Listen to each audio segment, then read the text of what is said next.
Hey guys, and welcome to a VGC Series 8 video. I'm mostly just going to talk about the team that I used in Players Cup 4 Qualifier. It's probably been about a week since I posted the video. And, well, there's been kind of a reason for that. Mostly I've just been busy, but also I've been kind of sad because I almost definitely, didn't come anywhere close to qualifying. My highest rating was like 1590 something, and then I kept playing after the point where I just should have stopped because there was no way I was gonna qualify. My rating just kept going down and down and down. It's like that sometimes, you know. But anyway, I don't think it's because I built a bad team. I think this is a solid team, and I'll leave a pokey paste in the description. You know, you'll be able to see it. You can just copy it if you want. From the video, or I'll leave the pokey paste to be a lot easier to steal it, borrow it. I don't really care. I'm giving it to you. You can have it. Anyway, here's a team that I made. I really made this team because I really wanted to run Choice Scarf Kyogre. And I really wanted to run Choice Scarf Kyogre because there's this team that was going around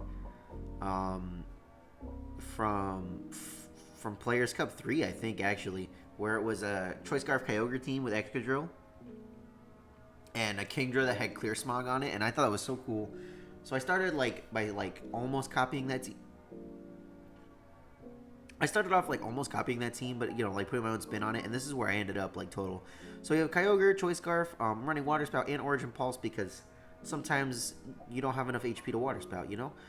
Thunder and Ice Beam are both for coverage. I have to lock myself into a move to Choice Scarf, and this actually ended up backfiring on me because of the way that I played sometimes. I'm running Max Speed Investment because basically I don't outspeed Calyrex unless I run Timid Nature. So I wanted to outspeed Calyrex, so I ran a Timid Nature. That's basically the only reason. That's the Kyogre. The best partner for Kyogre that I'm running is Kingdra. Life Orb Kingdra, because Kingdra has a really underwhelming special attack stat. It's 95, which is an okay special attack stat, but it's not great. You know what I mean? So basically, I'm running max speed on the Kingdra as well because I don't outspeed Regieleki unless I run max speed.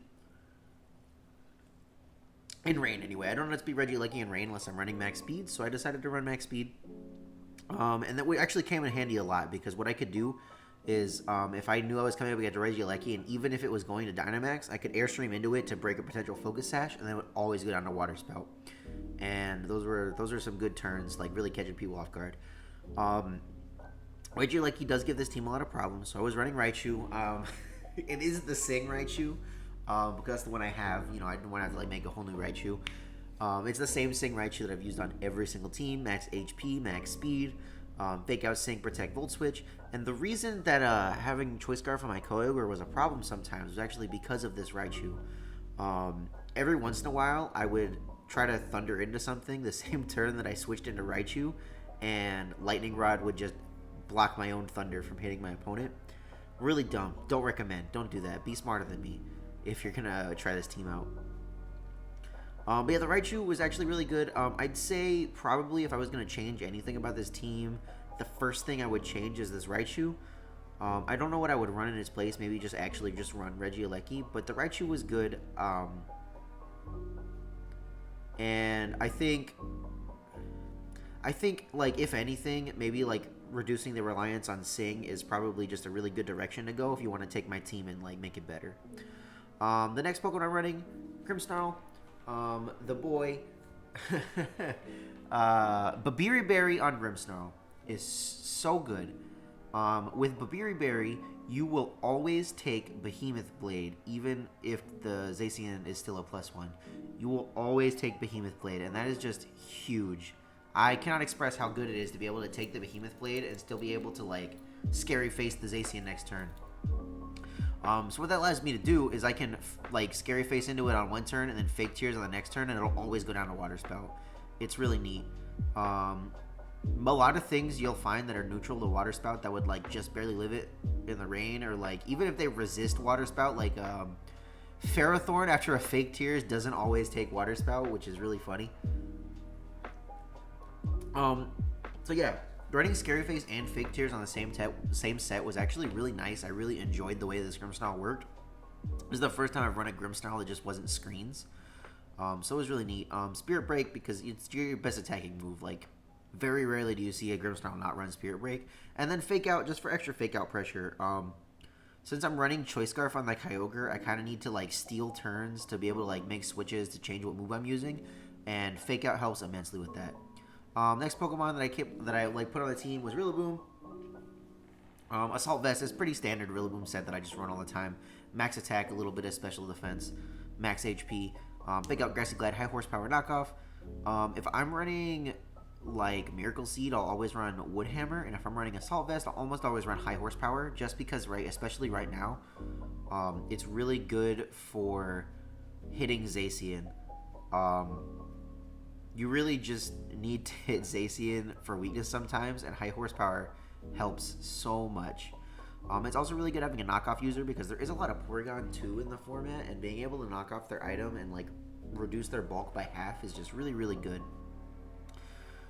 And it's really good for the Kyogre mirror match, because Grassy Glide almost always gets a one-hit KO on Kyogre when Grassy Terrain is up, and unless they're running like max bulk Kyogre, you'll almost always get a one-hit KO. It's really cool. The last Pokemon that I actually added to this team was Cinderace.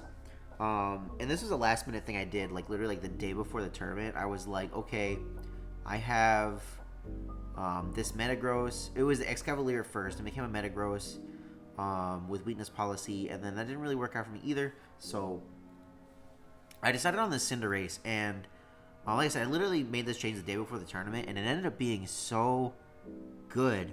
I am just surprised at how good Cinderace can be in the current format, because basically since Series 7, Cinderace has kind of been on the back burner for a lot of people. It hasn't been as powerful as it has been, because Regieleki just outspeeds it. Spectrier just outspeeds it, you know what I mean? And Speed Tier is really good, but it's not good enough to deal with like the fastest things in the format. So I put the Cinderace on my team because I was thinking, just like extra ways to hit like Calyrex for weakness, Zacian for weakness, something that can actually hit things in the sun, because if you look at my entire team, if the sun is up, I can't really hit a lot of things, and Cinderace can do that for me. So I'm running Pyro Ball, Sucker Punch, High Jump Kick, and the tech move Gunk Shot. If you watched one of my Players Cup videos that I recorded during the Day 1 qualifier, you'll see the Gunk Shot is a blessing and a curse, right? Sometimes it hits and you just get a knockout on like Tapu Fini or Tapu Lele or something, and it's huge, and its accuracy is only 80%, so it has a really good chance to miss. But when you Dynamax Cinderace, you get access to Max Ooze, and what that can do for you is if you switch on Kyogre on that turn, you get a free special attack boost, and now you're basically Kyogre at 1.5 special attack and 1.5 speed, and you are just tearing through things.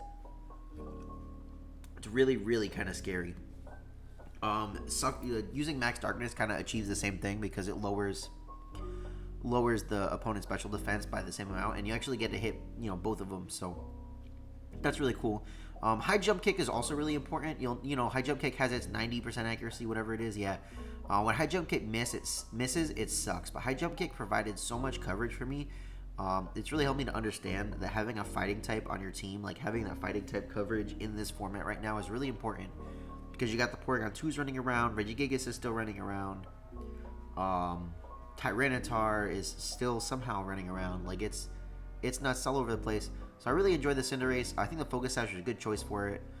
And that's the whole team. The weaknesses that you're going to have, if you come up against a Sun player that is just a better player than you, you'll probably lose, because Weather Wars are a very hard thing to manage.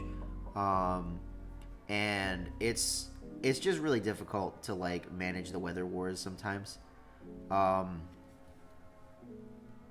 Similarly, it didn't happen too often, but I know that if Tyranitar switches in on like at the right time and it has weakness policy and it gets the Sandstorm up, like it can really sweep through this team. But 9 times out of 10, if it switches in, it's going to take a Water Spout and it's going to just like go down to like 10% health. It's kind of funny. So yeah, be mindful of Weather Wars. be mindful of what's my worst matchups are kind of like Solgaleo and Dialga because you really just don't have a great way to hit the Dialga. Adding Cinderace really helped with that because you can just like high jump kick into it or max knuckle or whatever. But Solgaleo can be really tricky. They don't resist any of the attacks you want to go for, like your strong water type attacks, but they can trigger weakness policy and just start going for max quake, and they just gets really hard to do enough damage to them. Especially since you can't just like fake tears to lower their stats or anything. Yeah, that's really it. I didn't really have that many problems with like teams that were running Zacian as long as they also weren't running like something that just hard countered me. Like the Venusaur, Torkoal, Zacian teams are really hard to deal with, but what I find most of the time, if you lead Grimmsnarl and Kingdra, Kingdra always outspeeds Venusaur when they're both at neutral. So even if they get the Sun Up, you can just Scary Face into their Venusaur and go for max Airstream. And if it doesn't Dynamax, it probably gets knocked out. And if it does Dynamax, well then you're fine. You don't have to worry about the Sleep Powder. Gmax Vine Lash is neutral, and you can just start setting the rain for yourself and really just start going off. Regieleki, I already said, like, if you think they're going to lead the Regieleki, even if they Dynamax it, Airstream plus Water Spout will knock it out, and it'll help you outspeed it. Redirectors were actually kind of a huge problem for this team, because a lot of times the way to deal with problem Pokemon is to attack it into it with Kingdra and then knock it out with Kyogre. But if you can't get that first attack into it with Kingdra, then you usually don't get the knockout with Kyogre if it's like something really bulky, like Trick Room Setters. So if people led like Indeedee Dusclops, I actually just barely don't get the KO on Dusclops if they redirect with Indeedee. Same thing with Porygon 2. Same thing with Calyrex. Water Spout is not enough to knock out like those really bulky Trick Room Setters on its own. You usually need to also hit it with something else. And it has to be like a max move 9 times out of 10 because Muddy Water Water Spout knocks out a lot of things, but not usually just come like just barely short of those bulky Trick Room Setters. So anyway, that's the team. If, like I said, if you were wondering how I didn't do very well. I also didn't record any of it after day 1 because I was thinking I really needed to focus, and obviously that didn't help as much as it could have. But you know, there's always Players Cup 5. I'm gonna keep making content. I enjoy making this content, and hopefully you guys enjoy watching it. Anyway, if you use the team and you like it, let me know in the comments. Tell me what you thought of it. Tell me what you think of the team. Tell me what you think people are going to bring to the rest of Players Cup 5. Because I really don't know. Like, it's going to be Series 9 now. So, yeah, part of my thing is I really am getting tired of Series 8. And moving into Series 9, like for the Players Cup 5, would have been really cool for me. Because that's the same thing as Series 7. It's one of my favorite formats I've ever played in. Yeah. If you liked the video, you're all the way here at the end. I don't know, I'll probably only been talking for like 15 minutes. Leave a like, please. Everything helps. I'm trying to grow the channel, and I would really appreciate if you guys could help me out. And if you are all the way here at the end of the video, subscribe. Like I said, I'm trying to grow the channel. Help me out. You watched me talk for 15 minutes about this Players Cup 4 team. I didn't even qualify. Like, you sit here and watch me listen to it. You're at the end of the video. Just subscribe. Obviously, you saw something you like, and my content is pretty much just like this. Anyway, with that, my name's Andrew, and I will catch you guys next time.